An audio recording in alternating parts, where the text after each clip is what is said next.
All employees at businesses big and small will get paid sick time in San Antonio starting December 1st. City Council passed a revised ordinance today, making that happen. But both supporters and opponents say the debate is not over. Eyewitness News reporter Erica Zuko explains why. What do we want? Paid sick days! When do we want it? Now!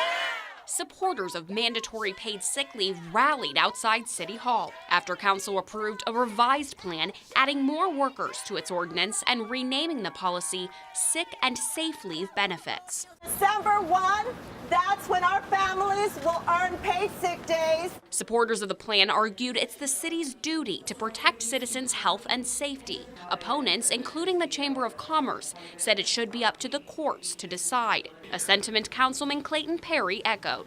This bill has some major issues in it. Several amendments could have limited the ordinance to businesses of a certain size, but Mayor Ron Nierenberg said multiple times that the city must support all workers, and the amendments failed. Attorneys representing local business groups say they plan to continue a legal fight against the ordinance. And it's something that is regulated by the state, by the federal government, and it's really not City Council's place to overreach and encroach onto those areas of law that are governed by the state and federal government. Attorney General Ken Paxton previously said this type of ordinance is not lawful. Local organizers say they'll keep showing up and speaking out. Erica Zuko, KENS 5 Eyewitness News.